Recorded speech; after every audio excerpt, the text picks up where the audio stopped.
Elizabeth Oldfield, welcome to the Faith Matters podcast. We're so glad you joined us today. It's a real joy to be here. Who is Elizabeth Oldfield? Could you introduce yourself? Professionally, I'm the host of the Sacred podcast, author of Fully Alive. I do a bunch of other things, but those are maybe the anchor things. Personally, I am a mum. I have two amazing children, and my husband and I live in a really small, intentional Christian community in South London in the UK. I loved your book, Fully Alive. It's just a wonderful book of wisdom.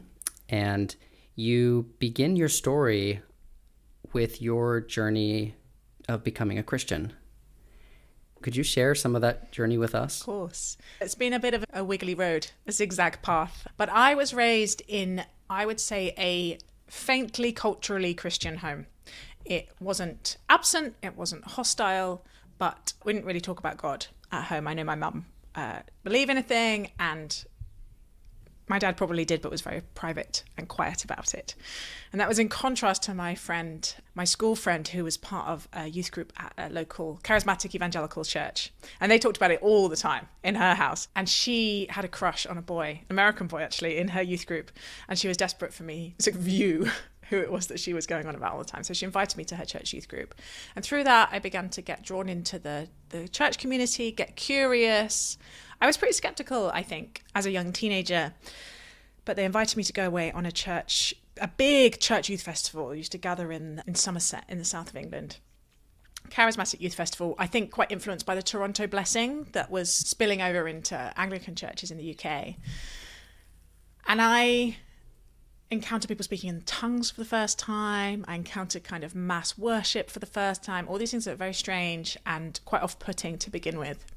But towards the end of the week, I moved from being skeptical to feeling very drawn, actually. And I think I remember struggling with myself, not wanting to be taken for a fool, right? Not wanting to be gullible, but also seeing in these youth leaders and in the people in the big gatherings such a lot of joy. And it was really interesting. It looked really exciting.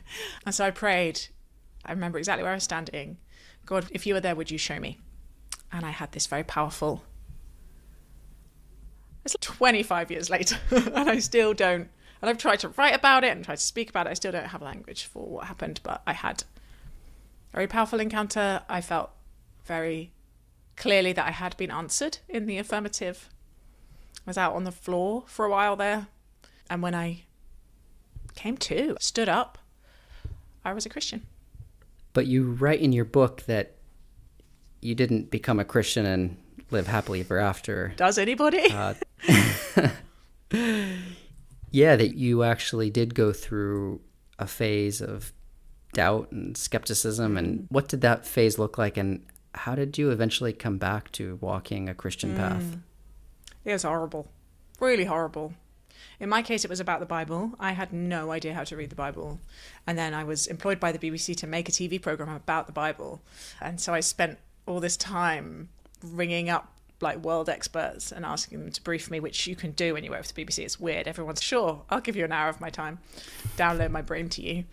Completely naive 22-year-old person. And I did really not know how complex this book is and how spiky and how particularly the bits I was researching, which was Joshua, Judges, 1 and 2 Chronicles and 1 and 2 Kings, which if anyone listening has any idea about is like the Game of Thrones interlude in the Hebrew Bible. It's not cozy, it's not comforting, it's not nice. It does not give an impression of God who is just enduringly loving. And I felt like an absolute fool. I really had this, because I'm a bit of a nerd. I was the sort of Hermione Granger at school. I felt, that bit of me that was skeptical before the youth festival was right. This is all nonsense. My house is built on sand. It was a full deconstruction in the current language. And I tried really hard to be an atheist, but I'm not very good at it, is what I've concluded. I'm just temperament, whatever. The presence that I had met would not go away. It was this really clear, I remember cycling around Manchester in the rain, and it feels like it rained all the time.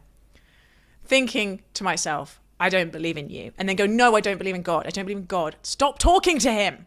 Like something in me was continuing a conversation with God that my brain kept trying to shut down It's weird, isn't it? When I think of all these inner parts, it probably makes me sound a little bit unstable. But I couldn't make it make sense intellectually, but I also couldn't disconnect emotionally. And eventually I was slightly hoodwinked by an old Christian friend into going away on a theology study weekend, an apologetics study weekend, actually.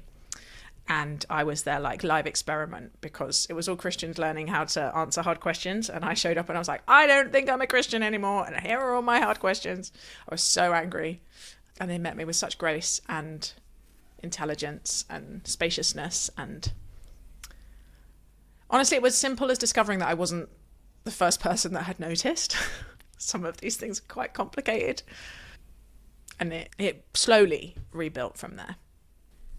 So your book, it's called Fully Alive, Tending to the Soul in Turbulent Times. Could you tell us about the title? Where does it come from and what does it mean to you? Yeah. So where does it come from? It is, I hope, gesturing towards the words of Jesus, who says, I have come that you may have life, and life in all its fullness. And it is from a St. Irenaeus quote, which actually says something slightly more complicated. And I had this whole footnote in the book explaining that I know it says something more complicated so that the theology nerds wouldn't think that I was like a proof texting Instagram poor patristic scholar. And then my editor was rightly like, stop trying to look smart and just make the point that you need to make for the vast majority of your audience. But in its kind of popular translation, the glory of God is I replaced man with human being very deliberately. The glory of God is a human being fully alive. And that sense of not wanting to live a shrunken life, right? Not wanting to live turned in on myself, not wanting to live scared or performing for anyone else or dishonestly has been very deep in me. Maybe since before I got involved in any of this church stuff, I don't know. But it now is very at the center of my theology that if we're going to do this, if there is a loving God, if Jesus is who he said he was, then there will be life in this path. And all the bits that don't lead to life, all the bits that actually are death in disguise need stripping off. And that's part of the mission behind the book. One thing you talk about that resonated with me is that you wanted to go beyond just being cool. That implies that I might have started being cool. Zachary. I wanted to get beyond the bit of me that's still a teenager wanting to be cool. Yeah, and I relate to that. I want people to admire me, and I want to do things that when you tell people about yourself at a party, they go, ooh, yeah, that's great. Now internally guessing your Enneagram number. But for you, the path that had been set before you in mainstream culture, it wasn't abundant enough. You wanted something deeper, something richer, something more luminous. And that set you on this path of trying to figure out how to live in such a way. What did you do to move beyond coolness? I think we need to explain. It was a sense of, even when I was like in my attempted atheist phase, that the story that we're offered is not big enough. Right? That the kind of post-Christian but also post-secular, plural, meaning crisis world that we all dwell in. What is a good life? How now shall we live? And the implicit, very powerful answer is make some money, be hot, increase your comfort and convenience and status, right? Acquire things, perform for everybody else. Oh, and be a good person, but mainly perform your status, earn your right to be seen as valuable. And it just felt empty and boring. And the people that I could see had done that, had jumped the hoops, looked dead behind the eyes, frankly. Like working at the BBC, I met a lot of people who were very famous and very successful and very rich and very powerful, very attractive. Did they seem spiritually alive? Did they seem full of joy or peace? No. I was like, I just keep climbing this ladder and it leads to you. That is not where I want to be going. And so this completely, like, radically orthogonal vision, which says a life well lived is one in which we love God with everything we have and we love each other as ourselves. That is the definition of life, of where we should be oriented to, that Jesus offers. And something within it felt humane and psychologically astute and true to who we are and how we're made, which is deeply relational. And the times when I feel most connected with divine love and most in healthy relationships with those around me and with the earth and with my own soul, that's the sweet spot. So I've been continually trying to head for that and ignore the other stuff, often failing at it. Your book is about sin, which is a bold choice because sin is very unfashionable. But you have tried to reframe what sin is, what it means, and that actually sin can still be a useful concept for a Christian disciple. So tell us your philosophy of sin. Every time I say this, I'm like, oh gosh, how far out the theological tent am I? And I don't think I am, honestly. I think this is a very strong thread in our tradition, but particularly for people who've grown up in particular forms of Protestant evangelicalism. I don't know the Catholic landscape quite so much, but my guess is also some parts of that. The dominant metaphors that we use about sin, and these are in scripture, legal and economic, right? They are about debt and credit and about punishment and reward. But my theological anthropology is Trinitarian and says human beings are made in the image of a God who is relationship before anything was created. That the defining fact about God is relationship, and therefore the defining fact about human beings is relationship. And therefore the defining problem is relational. And that what happens in the garden is a relational fracture, a breakdown in trust between God and human beings, and then between human beings themselves. And shame enters, and distance and disconnection enters. And this, I think, just as strongly, although not perhaps as explicitly in our tradition, is this understanding of sin as relational fracture. And actually, like, legal frameworks are a form of relationship as well, right? Economics is a form of relationship. This is all about what are the threads between us, and how do they break, and how do they heal. And so sin. And I'm always coming back to this phrase that I think Augustine first used and then Luther quoted, which is homo inconvertus en se, as the definition of sin, which means humanity turned in on itself. That we are designed to move out towards God and towards each other, to love God with all our heart, mind, soul, and strength, and love our neighbour as ourselves. And instead we turn in on ourselves like an ingrowing toenail. We resist our relationality. We resist connection. And in that resisting, that is what sin is. And I also love Francis Spufford, who is an amazing British novelist, author, kind of professor of creative writing, and also wrote this book called Unapologetic. And I will not swear directly, but he does. And his definition of sin is the human propensity to F things up. And that just realistic take on how often we F things up, right? We mess things up, we fail, we do the things we do not want to do. When you're trying to live fully alive, when you're trying to live a meaningful life, when you're trying to grow, not acknowledging stuff gets in the way. Something within us, part of us wants to do that, and part of us really does not give about anyone else or about God or about what's good for the world, and just wants our cravings met. And so I didn't intend to write a book about sin, but having done so, I am more and more aware of what I obviously think is a deep and true and ancient way of understanding this concept as just liberatory and weirdly relieving and humane and helpful, not as a way of thinking about ourselves. I think we get into trouble when we use sin as a cosh to beat other people with and to scare the living daylights out of them. That I would continue to be extremely allergic to. But as a framework of self-reflection of where am I disconnecting from my own soul, from other people, and from God, really helpful, turns out.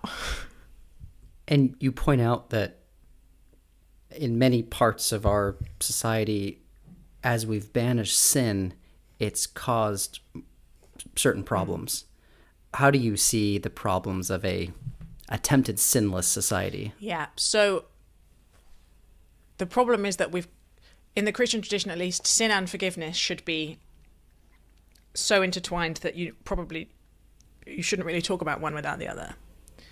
And when we got rid of sin, the whole concept of forgiveness lost its grip, lost its power. What do we even mean? If you're not talking about fracture, how can you talk about repair?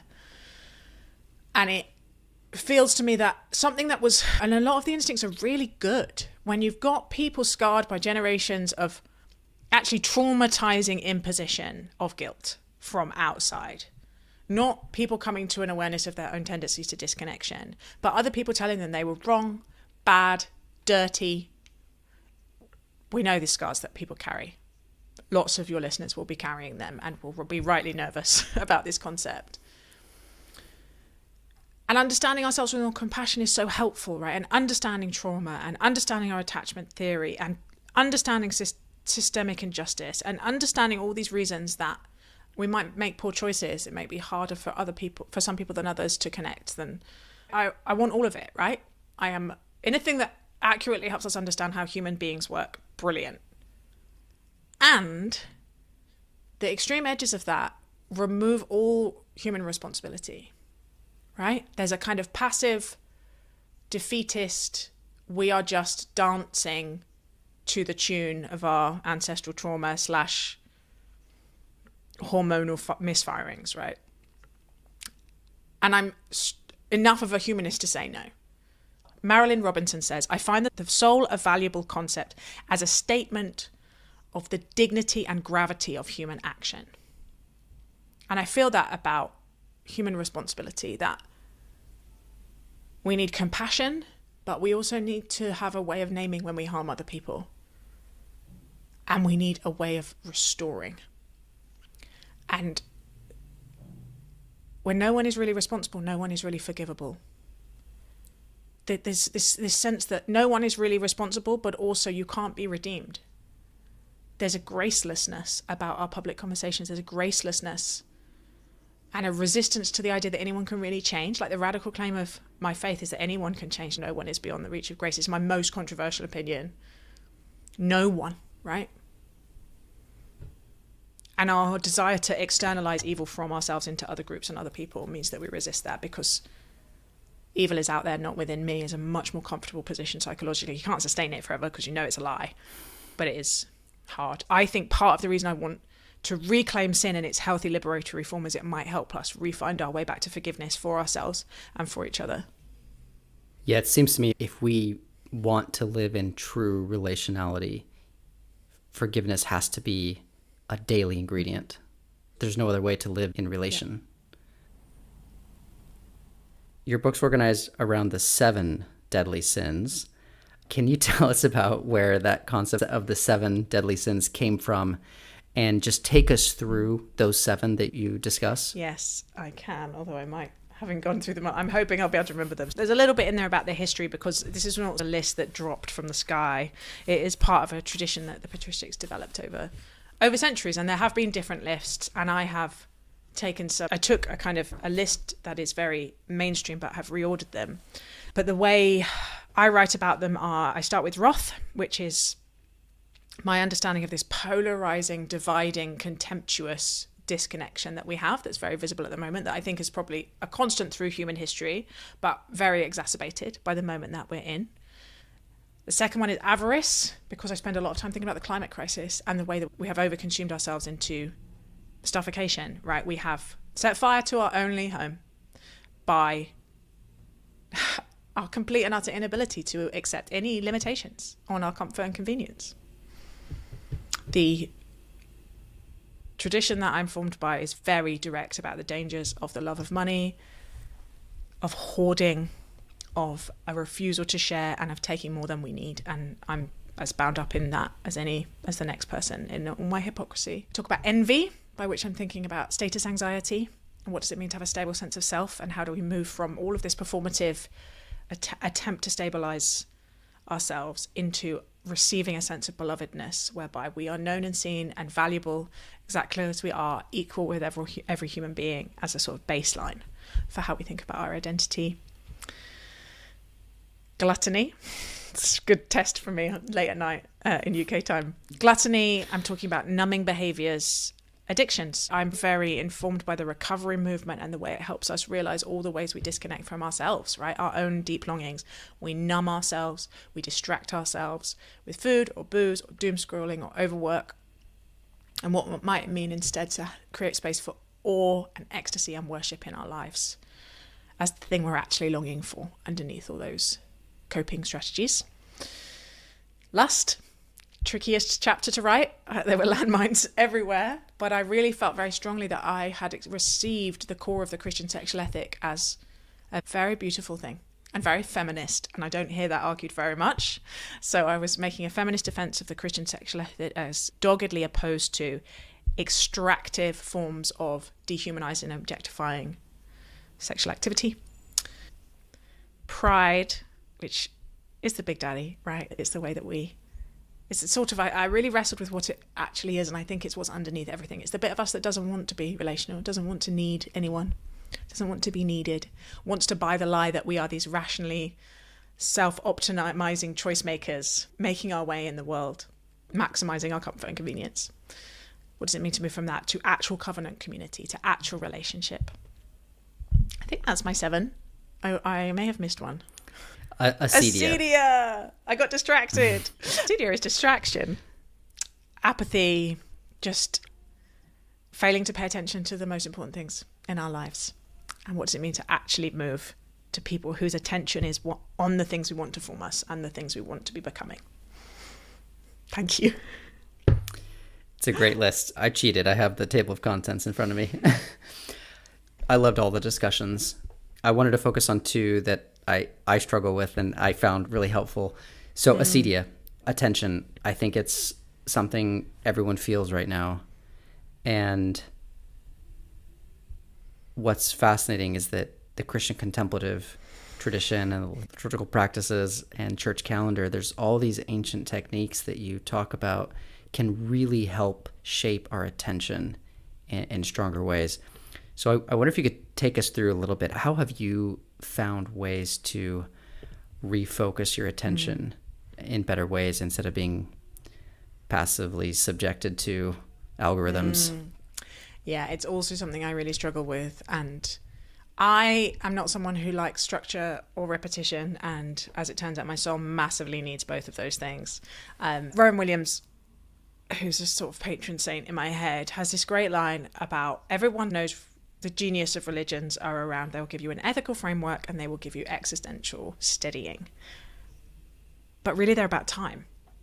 Religious practice is about organizing your time in a way that continually recalls your attention to the things that you want to be dwelling on, not the things that you don't want to be distracted by. And the collective is so key here. Collective forms of repeated ritual practice shape our souls, form our neural pathways, whatever language you want. I think they both work. They're both true.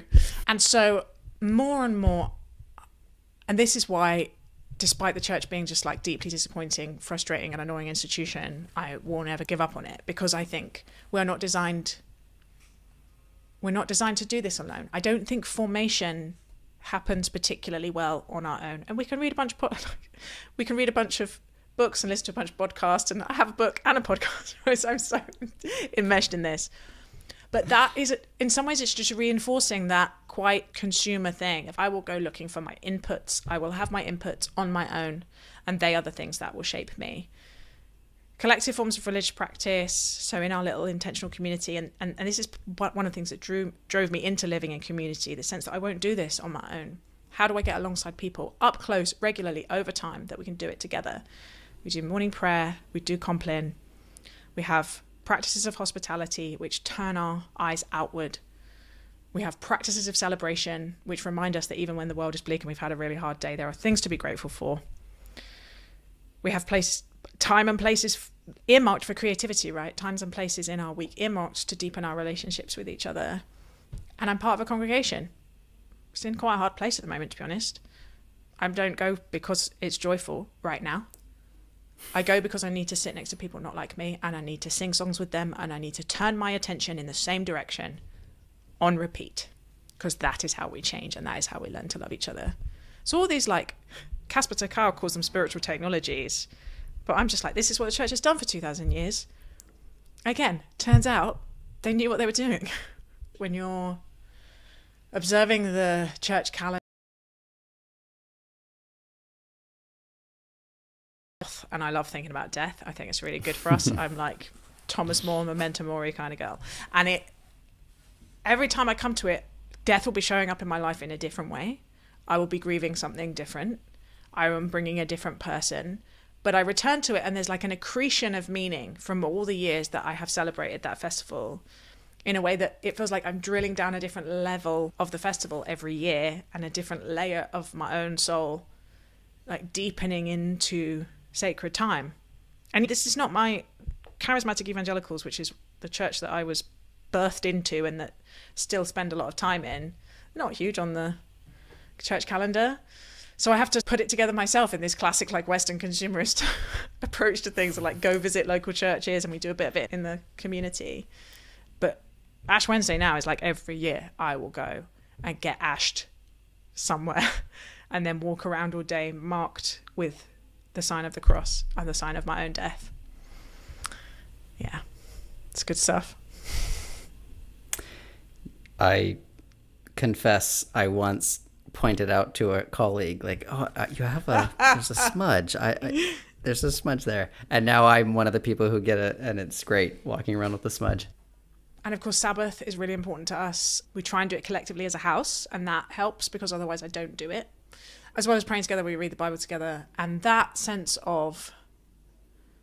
And I spent a long time, I lost my faith reading the Bible. Before that, you would go to Bible study and be like, here's 6 questions. You knew that they were fishing for the right answers. It never felt intellectually or spiritually stimulating to me. I was like, this is just stuff I'm supposed to know, right? It's on the curriculum. I should probably know what's in this book. Occasionally it would be very meaningful, but most of the time it was just like, what are those courses at university that you have to do and that you haven't actually chosen? And then I lost my faith, and then I found my way back into it. And the way that I have built this relationship with the Bible again is just letting it be what it is, letting it be wild, and believing that as I immerse myself in it, like day after day, week after week, with others, letting it be challenging, letting it be annoying, letting it be spiky, but believing that it is forming me in the direction that I want to go. And all these practices, all the things I'm trying to do on repeat with others, feel life-giving because the purpose are about who I'm becoming. Am I becoming more like Jesus? Am I becoming the kind of person the world needs? I think I'm more likely to be becoming the kind of person the world needs through attending to my formation in this way, rather than letting myself be passively formed by just going about my life inundated with advertising and social media and all the messages that the world gives about what a person should be. So it's really helped. Obviously, it's still boring a lot of the time, but I have a very strong why, which helps. Okay, so let's talk now about pride. Your chapter is called Pride, From Individualism to Community. So the first question is, what does pride have to do with individualism? And how have you tried to be a little less individualistic in our very individualistic age? Yes. So this is possibly heterodox / quirky definition of pride. But I think it comes back to this relational anthropology. Everything for me is about relationship. Everything is about connection. This is how we thrive. This is how we flourish. We push out beyond the boundaries of the self into the really real, is about how Martin Buber speaks about it. These I thou moments with other people, these moments of worship and connection with God, they're what we're made for. And the bit of us that doesn't want to be made like, that wants, and you see it in the fall, right? You see it in all of these instances. We don't want to need, we don't want help. We don't want to be fallen and fragile. We want to be God, essentially. I don't want to need divine love. I want to be totally fine on my own, and I am not. Because that is not how I am made. And so yes, this turning in on ourselves, this homo inconvertus in se, pulling back into this shrunken, solipsistic island, is what I think is the story behind individualism, that we took an understanding of human beings as deeply interconnected and said, no, you are free rational acting agents in the world. Go, self-actualize, make all the choices. Don't get caught up with other people. Don't do emotional labor. And I think it's killing us. And I think it's very deep in us. And so my attempt to resist that, and again, these are all very budget, entry-level ways for beginners like me,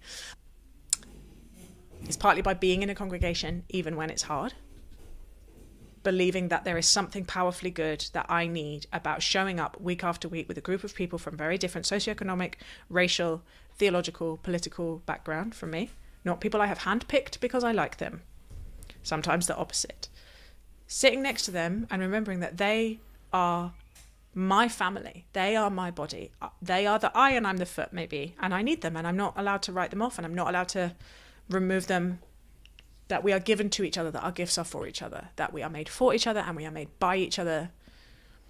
Committing myself to that disgruntledly every week.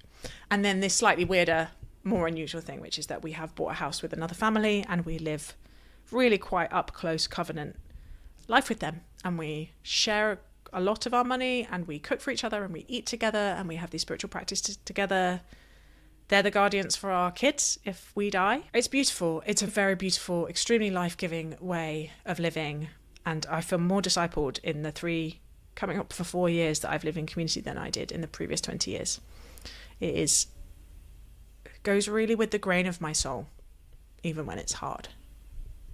So if sin is disconnection, how does Jesus help us become more connected? A lot of the things you talk about, I could imagine could be self-help tips and anyone could follow. But where do you find Jesus's role in your life as you seek to go towards more connection? Yeah, it was a question that was very live as I was writing the book, because it felt the key people that the book is for is people who are not religious, who, particularly in the UK, the vast majority of people are actually really quite unfamiliar with Christianity now. And the messages that they get are terrible, right? The gap between the public story of my faith and my lived experience of it is vast. And so the kind of main thing that the book was trying to do is just bridge that gap a little bit and say, you're into all the other forms of ancient wisdom. Let me tell you about this ancient wisdom that is in the soil beneath your feet in this country that has shaped our history. And try and just lower their threat reaction around it and narrate some of these treasures in a way that might make sense to their lives and connect with the questions that they're asking. And that's why the G-bomb, the God chapter, is at the end, because many of these people are my friends, that if you go straight in with that, it's just shut down. And for some bad reasons and for some good ones, that they understand the emotional resonances of it, right? This is the big question. Is there love beyond us? Am I loved? Am I forgivable? And just the way that sets off an emotional firestorm so easily in us, I just think it needs handling with a lot of care. And so I'm trying to gain the trust of the reader and lower their threat reaction sufficiently that they can hear that if they want it. And sort of circle the heart of the thing for me, which is the gospel, which is the life and death and resurrection of Jesus, as the ultimate reconnecting act that is not from us, right? I hope I haven't offered anything to the reader that I don't think is actually good for them, actually wise. Doing a Sabbath, even if you don't believe in God, will probably help you, right? Giving away more of your money, studying scripture. These are not bad things, right? Just because you don't necessarily believe when you start doing them, I don't feel any kind of paroxysms of guilt about that. But I did want to be very transparent that for me, it's not ultimately about us. There is only so much we can do to reconnect. There is only so much we can do to restore fracture, to repair relationships. And that, it's going to make me cry. That offer of the life that said, love God with all your heart and love each other as yourself. The offer of the love of God in Christ is help with that. While the prodigal son was just coming up the road, is a father that belts it and sweeps us up. But a lot of that is implicit, and my hope is that for people who want it and who are stirring and are spiritually yearning, it will be the beginning of going deeper into that part of the story. Thank you so much for joining us for this conversation, Elizabeth, and for writing this book. And we so look forward to hearing from you in person at Restore in September. I'm really looking forward to being there. All right, thanks so much for listening. We really hope that you enjoyed this conversation with Elizabeth Oldfield and Zach Davis. If Faith Matters content is resonating with you and you get the chance, we would love for you to leave us a review on Apple Podcasts or whatever platform you listen on. We read all of the reviews and it really helps us to get the word out about Faith Matters, and we appreciate the support. Thanks again for listening, and remember you can check out more at faithmatters.org.